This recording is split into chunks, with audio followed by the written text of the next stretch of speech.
My dear friends, welcome in Vision Chemistry Classes. आज की class में पढ़ेंगे कोलबे की विद्युत अपघटनी विधि। कोलबे की विद्युत अपघटनी विधि, कोलबेज electrolytic method. कोलबेज electrolytic method, Kolbe की विद्युत अपघटनी विधि के बारे में आज की क्लास में पढ़ेंगे। तो देखते हैं कोलबे की विद्युत अपघटनी विधि का डिटेल। तो इसके पहले जिन लोगों ने मेरे चैनल को सब्सक्राइब ना किया हो तो सब्सक्राइब कर लें और सब्सक्राइब करके मेरा सहयोग करें। और देखते हैं कोलबे की विद्युत अपघटनी विधि का डिटेल, कोलबेज इलेक्ट्रोलाइटिक मेथड। ओके, तो देखिए कोलबे की विद्युत अपघटनी विधि के बारे में जाने कि कोलबे की विद्युत अपघटनी विधि है जो कोलबे की विद्युत अपघटनी विधि। देखिए कोलबे की विद्युत अपघटनी विधि है जो एल्केन बनाने के लिए, एल्कीन बनाने के लिए और एल्काइन बनाने के लिए, तीनों के लिए उपयोगी है। ठीक है ना, तीनों में अप्लाई होती है। एल्केन बनाने के लिए, एल्कीन बनाने के लिए और एल्काइन बनाने के लिए। तो यहां पर सबसे पहले देख रहे हैं एल्केन बनाने के लिए कोलबे की विद्युत अपघटनी विधि। क्या बनाने के लिए? एल्केन बनाने के लिए देख रहे हैं। ठीक है, तो देखिए एल्केन बनाने के लिए क्या होता है इस विधि में। तो देखिए जब एसिटिक अम्ल के सोडियम या पोटेशियम, ध्यान देंगे, जब एसिटिक अम्ल के सोडियम या पोटेशियम लवण के सांद्र जलीय विलयन का, जब एसिटिक अम्ल के सोडियम या पोटेशियम लवण के सांद्र जलीय विलयन का विद्युत अपघटन किया जाता है तो एनोड पर एल्केन बनता है और CO2 गैस मुक्त होती है। ठीक है, एनोड पर क्या बनता है? एल्केन बनता है और CO2 गैस मुक्त होती है, जबकि कैथोड पर क्षार एवं H2 गैस बनती है। ठीक है, कैथोड पर क्या होता है? कैथोड पर क्षार एवं H2 गैस बनती है। ओके, ध्यान देंगे एनोड और कैथोड पर इलेक्ट्रोलिसिस किस पर होता है? विद्युत अपघटन किस पर होगा? विद्युत अपघटनी सेल पर। किस पर होगा? विद्युत अपघटनी सेल में होता है। ठीक है, तो विद्युत अपघटनी सेल में दो इलेक्ट्रोड लगाकर एसिटिक अम्ल के सोडियम या पोटेशियम लवण को जलीय विलयन भर दिया जाता है, सांद्र जलीय विलयन भर देते हैं और इलेक्ट्रोड की हेल्प से विद्युत धारा प्रवाहित करते हैं, तो उसका इलेक्ट्रोलिसिस होता है और विद्युत अपघटन होता है। तो विद्युत अपघटन से क्या होगा? एनोड पर एल्केन बनता है और CO2 गैस मुक्त होती है, जबकि कैथोड पर क्या होता है? क्षार एवं H2 गैस बनती है। एक बार फिर से देखिए, जब एसिटिक अम्ल के सोडियम या पोटेशियम लवण के सांद्र जलीय विलयन का विद्युत अपघटन किया जाता है तो एनोड पर एल्केन बनता है और CO2 गैस मुक्त होती है, जबकि कैथोड पर क्षार एवं H2 गैस बनती है। ओके, अब देखते हैं इसी का इंग्लिश वर्जन। ओके, तो देखिए कोलबे की इलेक्ट्रोलाइटिक विधि का इंग्लिश वर्जन देख रहे हैं, कोलबेज इलेक्ट्रोलाइटिक मेथड। यहां पर देखिए फॉर एल्केन, क्या बनाने के लिए? एल्केन बनाने के लिए। फॉर एल्केन देखिए, व्हेन कंसेंट्रेटेड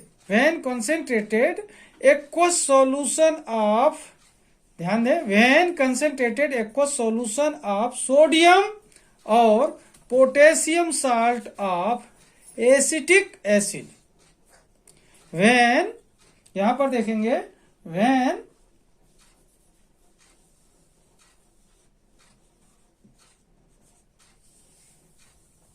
देख रहे हैं, when concentrated aqueous solution of sodium और potassium salt of acetic acid electrolysed, then alkane is formed and CO2 gas is released at anode. कहां पर? एनोड पर। While base is formed and H2 gas is released at cathode. Once again, when concentrated aqueous solution of sodium या फिर potassium salt of acetic acid electrolysed, then alkane is formed and CO2 gas is released at anode, while base is formed and H2 gas is released at cathode. Okay, अब इसके बाद देखते हैं इसका chemical reaction. Okay,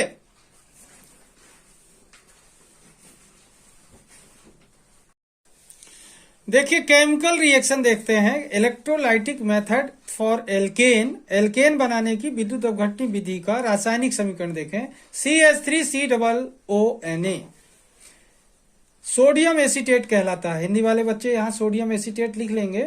sodium acetate CH3COONA मतलब इसका hydrogen Na से replace कर दिया गया तो ये साल्ट बन गया। अब इसका इलेक्ट्रोलिसिस होगा तो CH3COONA इलेक्ट्रोलिसिस हो रहा है, विद्युत अपघटन।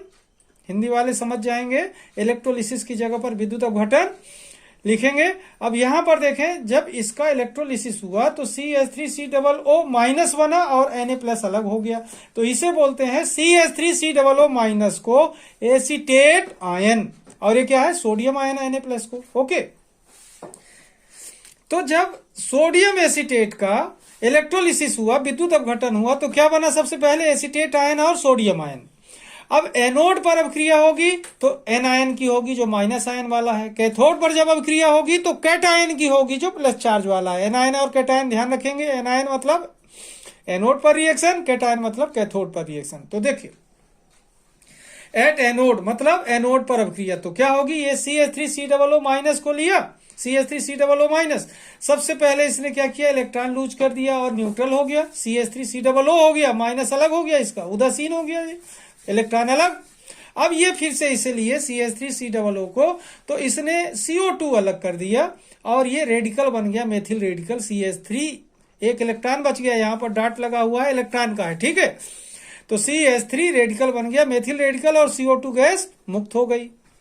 अब ये मेथिल रेडिकल ऐसे बनते जाएंगे और जब ये दो दो होते जाएंगे तो CH3 आपस में रिएक्शन करके क्या बना लेंगे, इथेन बना लेंगे, जो एल्केन है। क्या कहलाएगा, ये एल्केन है। CH3 C2H6 कहलाता है, इथेन बना। तो क्या देख रहे हैं, एनोड पर क्या बन रहा है, यहां पर देखेंगे एनोड पर देखें CO2 गैस भी बनी है और एथेन भी बना है, एल्केन भी बना है। ओके, अब देखें कैथोड पर क्या होता है, ये कैटायन की अभिक्रिया होगी, यहां पर बता रहा था। तो Na प्लस लेंगे, 2 टाइम लेंगे तो 2 इलेक्ट्रॉन गेन किया, 2Na बन गया, पॉजिटिव चार्ज इसका गायब क्योंकि इलेक्ट्रॉन गेन कर लिया। अब ये दो सोडियम आयन जो थे इलेक्ट्रॉन गेन करके सोडियम परमाणु में बदल गए, और ये दोनों सोडियम परमाणु जल से रिएक्शन करते हैं। HOH क्या है, H2O है, वाटर है ये, तो जल से रिएक्शन करते हैं तो ये 2 Na और 2 OH, 2NaOH बना लिया, सोडियम हाइड्रोक्साइड क्षार, और 2 H बच गए, H2 गैस बनकर बाहर निकल गया, हाइड्रोजन गैस बनी। तो कैथोड पर क्या हो रहा है, क्षार बन रहा है, बेस बन रहा है, और क्या बन रहा है, हाइड्रोजन गैस निकलती है, ठीक है। एक बार फिर से देखना, सोडियम एसीटेट का विद्युत अपघटन हुआ तो एसीटेट आयन बना और सोडियम आयन बना। एनोड पर जब अभिक्रिया होती है तो एसीटेट आयन क्या करता है, इलेक्ट्रॉन मुक्त करता है और न्यूट्रल हो जाता है। फिर यही इलेक्ट्रॉन मुक्त किया हुआ उदासीन, ये जो एसीटेट आयन का बना भाग है, ये मेथिल रेडिकल बनाता है, CO2 गैस मुक्त करता है, और ये मेथिल रेडिकल अगले मेथिल रेडिकल से रिएक्शन करके एल्केन बना लेता है। तो इस तरीके से एनोड पर CO2 गैस और एल्केन बनता है। कैथोड पर क्या होता है, सोडियम आयन जो है ये बना हुआ है, ये इलेक्ट्रॉन गेन करता है यहां से और सोडियम परमाणु में बदल जाता है, और ये सोडियम परमाणु जल से रिएक्शन करता है, NaOH बनाता है और हाइड्रोजन गैस मुक्त करता है। ओके, इस तरीके से देखें, सोडियम एसीटेट के इलेक्ट्रोलिसिस से, विद्युत अपघटन से एनोड पर एल्केन बनता है और CO2 गैस मुक्त होती है, कैथोड पर क्षार बनता है और हाइड्रोजन गैस मुक्त होती है। ओके, अब देखते हैं हम इलेक्ट्रोलिसिस मेथड, इलेक्ट्रोलाइटिक मेथड देखेंगे, किसके लिए, एल्कीन बनाने के लिए, ठीक है, एल्कीन बनाने के लिए देखते हैं। ओके, तो देखते हैं एल्कीन बनाने के लिए इलेक्ट्रोलाइटिक मेथड में क्या होता है। तो देखिए, कोलबे की विद्युत अपघटनी विधि एल्कीन बनाने के लिए, अभी क्या पढ़ा था अपन ने, एल्केन बनाने के लिए। अब कोलबे की विद्युत अपघटनी विधि देख रहे हैं एल्कीन बनाने के लिए। अब यहां पर देखना, जब पोटेशियम सक्सीनेट मतलब यहां डाइकार्बोक्सिलिक एसिड का इस्तेमाल करेंगे, किसका इस्तेमाल करेंगे, डाइकार्बोक्सिलिक एसिड का उपयोग किया जाएगा। तो देखिए स्टेटमेंट, जब पोटेशियम सक्सीनेट का विद्युत अपघटन होता है तो एनोड पर एथिलीन बनता है और CO2 गैस मुक्त होती है, जबकि कैथोड पर क्षार बनता है और H2 गैस मुक्त होती है। ओके, एक बार फिर से देखिए, एल्कीन बनाने के लिए है, एल्कीन बनाने की विधि है कोल्बे की विद्युत अपघटनी विधि। तो यहां पर देखिए, जब पोटेशियम सक्सीनेट का विद्युत अपघटन होता है तो एनोड पर एथिलीन बनता है और CO2 गैस मुक्त होती है, जबकि कैथोड पर क्षार बनता है और H2 गैस मुक्त होती है। ओके, अब देखते हैं इसी का इंग्लिश वर्जन। ओके, तो देखिए इंग्लिश वर्जन इसका, Kolbe's electrolytic method for alkene, Kolbe's electrolytic method for alkene. यहां पर देखें, when potassium succinate electrolyzed, when potassium succinate electrolyzed, then ethylene is formed and CO2 gas is released at anode, while at cathode base is formed and H2 gas is released. H2 gas is released. H2 gas is released. Okay, once again, when potassium succinate electrolyzed, when potassium succinate electrolyzed, then ethylene is formed and CO2 gas is released at anode, while at cathode base is formed and H2 gas is released. Okay, अब देखते हैं chemical reaction इसका। Okay, तो देखिए chemical reaction देखें, CH2COOK and CH2COOK di carboxylic acid है, इसका नाम है पोटेशियम लिखा हुआ है ये, तो पोटेशियम सक्सीनेट है, ये सक्सीनिक एसिड का बना हुआ साल्ट है ये, तो पोटेशियम सक्सीनेट, क्या नाम है इसका, पोटेशियम सक्सीनेट। इसका इलेक्ट्रोलिसिस होता है, तो यहां पर देखें CH2COO माइनस, CH2COO माइनस और 2K प्लस बना, तो ये सक्सीनेट आयन है और ये पोटेशियम आयन है, succinate ion and potassium ion. अब ये सक्सीनेट आयन रिएक्शन करता है एनोड पर, तो यहां पर देखें CH2COO माइनस, CH2COO माइनस, सबसे पहले इलेक्ट्रॉन लूज किया तो क्या हो गया, ये न्यूट्रल हो गया। यहां पर देखें इसके माइनस चार्ज अलग हो गए, इलेक्ट्रॉन अलग हुआ, तो अब ये फिर से यहां पर देखें तो CH2COO इसने क्या किया, CO2 अलग कर दिया और क्या बन गया यहां पर CH2 डबल बॉन्ड CH2, क्या बना C2H4, CH2 double bond CH2, ethylene कहलाता है, एथिलीन जिसे बोलते हैं। अब देखें यहां पर कैथोड पर क्या हो रहा है, ये पोटेशियम आयन जो बना है, ये पोटेशियम आयन जो यहां इलेक्ट्रॉन लूज होता है नोड पर, उसको गेन करता है और क्या बन गया, न्यूट्रल हो गया, पॉजिटिव आयन से क्या हो गया, न्यूट्रल। और ये न्यूट्रल पोटेशियम परमाणु जो है तो वाटर से रिएक्शन करता है और KOH बना लेता है, हाइड्रोजन गैस मुक्त करता है। ओके, तो इस तरीके से कैथोड पर क्या बना, पोटेशियम हाइड्रोक्साइड एक बेस है, क्षार है, और हाइड्रोजन गैस अलग हुई, और एनोड पर क्या बना, इथाइलिन बनी और CO2 गैस अलग हुई। कौन सी गैस अलग हो गई, CO2 गैस अलग हो गई। ओके, तो इस तरीके से देखें, जब पोटेशियम सक्सीनेट का विद्युत अपघटन होता है तो एनोड पर इथाइलिन बनती है और CO2 गैस मुक्त होती है, जबकि कैथोड पर क्षार बनता है और हाइड्रोजन गैस मुक्त होती है। तो इस तरीके से देखा आपने कि एल्कीन बनाने के लिए डाई कार्बोक्सिलिक एसिड का इस्तेमाल किया गया। रिएक्शन पूरा वैसा ही है, सिर्फ यहां अंतर है di carboxylic acid, succinic acid का साल्ट पोटेशियम सक्सीनेट उपयोग किया गया है, तो सक्सीनेट आयन बना और पोटेशियम आयन बना। एनोड पर क्या बनाया, इथाइलिन और CO2 गैस मुक्त किया, कैथोड पर बनाया KOH और हाइड्रोजन गैस मुक्त किया। ओके, अब देखते हैं कोलवेज की इलेक्ट्रोलाइटिक मेथड में एल्काइन बनाने के लिए, ये मेथड एल्काइन बनाने के लिए, ठीक है। ओके, देखते हैं तो फिर एल्काइन कैसे बनाया जाता है कोलवेज की इलेक्ट्रोलाइटिक मेथड में, ठीक है। तो देखिए कोल्बे की विद्युत अपघटनी विधि का थर्ड स्टेप यूज कर रहे हैं एल्काइन बनाने के लिए। कोल्बे की विद्युत अपघटनी विधि किसके लिए, एल्काइन बनाने के लिए। अब यहां पर देखें, पहले अपन ने क्या पढ़ा था, एल्केन बनाने के लिए सोडियम एसीटेट लिया था, फिर पढ़ा एल्कीन बनाने के लिए उसमें क्या लिया, पोटेशियम सक्सीनेट लिया। अब पढ़ रहे हैं एल्काइन बनाने के लिए, तो क्या यूज कर रहे हैं, पोटेशियम फ्यूमेरेट। तो यहां पर देखें पोटेशियम फ्यूमेरेट का विद्युत अपघटन होता है तो एनोड पर एसिटिलीन बनता है। क्या बनता है? एसिटिलीन बनती है और CO2 गैस मुक्त होती है। एनोड पर एसिटिलीन बनती है और CO2 गैस मुक्त होती है, जबकि कैथोड पर क्षार बनता है और H2 गैस मुक्त होती है। एक बार फिर से देखिए, पोटेशियम फ्यूमेरेट का विद्युत अपघटन होता है तो एनोड पर एसिटिलीन बनती है और CO2 गैस मुक्त होती है, जबकि कैथोड पर क्षार बनता है और H2 गैस मुक्त होती है। ओके, अब देखते हैं इसी का इंग्लिश वर्जन। ओके, तो देखिए, Kolbe's electrolytic method, Kolbe's electrolytic method for alkyne. क्या बनाने के लिए? एल्काइन बनाने के लिए। यहां पर देखें पहले अपन ने पढ़ा था क्या बनाने के लिए? एल्केन बनाने के लिए। फिर पढ़ा अपन ने एल्कीन बनाने के लिए। अब क्या पढ़ रहे हैं यहां पर? For alkyne. यहां पर देखें, व्हेन पोटेशियम फ्यूमीरेट, ध्यान दें, when potassium fumarate is electrolyzed, when potassium fumarate is electrolyzed, then acetylene is formed and CO2 gas is released at anode. At anode, कहां पर? At anode.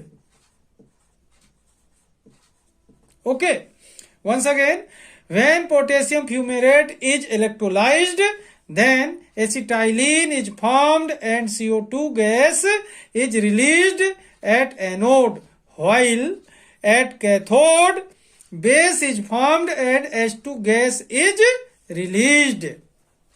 Once again, when potassium fumarate is electrolyzed, then acetylene is formed and CO2 gas is released at anode, while at cathode base is formed and H2 gas is released. Okay, अब देखते हैं chemical reaction. Okay, तो देखिए chemical reaction क्या है? CHCOO के, यहां double bond के साथ CHCOO के, ये भी डाइकार्बोक्सिलिक अम्ल है। ठीक है, ये है पोटेशियम फ्यूमेरेट, फ्यूमेरिक अम्ल से बना है। पोटेशियम फ्यूमेरेट डाइकार्बोक्सिलिक अम्ल का साल्ट है पोटेशियम फ्यूमेरेट।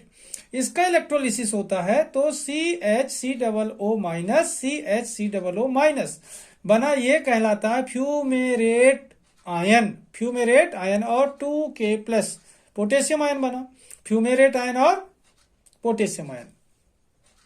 अब एनोड पर जब अभिक्रिया होती है तो एनायन की होती है, पता चल चुका है। तो CHCOO minus, double bond CHCOO minus, ये फ्यूमेरेट आयन जो है 2 इलेक्ट्रॉन लूज करता है और न्यूट्रल हो जाता है। 2 इलेक्ट्रॉन लूज कर दिया और क्या हो गया? न्यूट्रल हो गया। सबसे पहले इलेक्ट्रॉन लूज किया। अब ये फिर क्या करता है? ये न्यूट्रल कंडीशन में 2 CO2, एक CO2 ये और दूसरा CO2 ये अलग करता है और एसिटाइलिन बना लेता है। CH triple bond CH, C2H2 कहलाता है। CH ट्रिपल बॉन्ड CH या C2H2, एसिटाइलिन बना और CO2 गैस बन गई। तो क्या देख रहे हैं? एनोड पर एसिटाइलिन बनता है और CO2 गैस मुक्त होती है। अब देखें कैथोड पर, ये 2 पोटेशियम आयन जो 2 बने थे, ये यहां से इलेक्ट्रॉन उठाते हैं और क्या करते हैं? K में न्यूट्रल हो जाते हैं, K में बदल जाता है, और ये न्यूट्रल पोटेशियम परमाणु वाटर से रिएक्शन करते हैं, 2KOH बनाते हैं और H2 गैस मुक्त करते हैं। तो कैथोड पर क्या हुआ? क्षार बन गया बेस और हाइड्रोजन गैस रिलीज हुई। तो एक बार फिर से देखें, पोटेशियम फ्यूमेरेट का इलेक्ट्रोलिसिस होता है तो पोटेशियम फ्यूमेरेट, मतलब पोटेशियम फ्यूमेरेट का इलेक्ट्रोलिसिस होता है तो फ्यूमेरेट आयन और पोटेशियम आयन बनता है। फ्यूमेरेट आयन जो होता है एनोड पर एसिटाइलिन बनाता है और CO2 गैस मुक्त करता है, जबकि कैथोड पर पोटेशियम आयन क्या करता है? KOH और हाइड्रोजन गैस मुक्त करता है, KOH बनाता है और हाइड्रोजन गैस मुक्त करता है। इस तरीके से आज की क्लास में देखा Kolbe's electrolytic method for alkane, for alkene, for alkyne. Alkane बनाने के लिए जब अपन ने यूज किया तो इस मेथड में पोटेशियम एसीटेट का इस्तेमाल किया था। एल्कीन बनाने के लिए जब इस मेथड का उपयोग किया तो हमने इस्तेमाल किया पोटेशियम सक्सीनेट का, और जब एल्काइन बनाने के लिए उपयोग किए तो पोटेशियम फ्यूमेरेट का उपयोग किए। मतलब कहने का यह है कि जब एल्केन बनाने के लिए उपयोग किया इलेक्ट्रोलाइटिक मेथड का तो मोनोकार्बोक्सिलिक एसिड इस्तेमाल किया, और जब एल्काइन और एल्कीन बनाने का उपयोग किया तो क्या किया, डाई कार्बोक्सिलिक अम्ल का उपयोग किया। तो सब जगह देखें ये कार्बोक्सिलिक एसिड के साल्ट है। तो एक्चुअल स्टेटमेंट क्या होता है कि कार्बोक्सिलिक एसिड के साल्ट का जब विद्युत अपघटन होता है, जब कार्बोक्सिलिक अम्ल के सोडियम या पोटेशियम लवण का विद्युत अपघटन होता है तो एनोड पर एल्केन, एल्कीन या एल्काइन बनता है और कैथोड पर क्षार एवं हाइड्रोजन गैस मुक्त होती है। ओके, तो आज की क्लास को मैं अब यहीं पर समाप्त करता हूं। आप लोग इस वीडियो को बहुत ही आराम से ध्यानपूर्वक देखेंगे, आपसे बनने लगेगा। 3 क्वेश्चन है यहाँ पर, एल्केन बनाने के लिए, एल्कीन बनाने के लिए और एल्काइन बनाने के लिए, और दोनों मीडियम में समझाया गया है, हिंदी मीडियम में और इंग्लिश मीडियम में समझाया गया है। तीनों स्टेप दोनों मीडियम में समझाया गया है। दोनों माध्यम के छात्रों के लिए बहुत उपयोगी है, बहुत आसान ट्रिक है, बहुत ही इजी है। एक बार वीडियो देखेंगे आपसे बनने लगेगा, देखते देखते बनने लगेगा, मेरी बात को सुनते सुनते आपसे बनने लगेगा। इसलिए एक बार इस वीडियो को जरूर देखना। और आज की क्लास को मैं यहीं पर समाप्त करता हूं। जिन लोगों ने मेरे चैनल को सब्सक्राइब न किया हो तो सब्सक्राइब कर लेंगे। तब तक के लिए धन्यवाद। जय हिंद, जय भारत।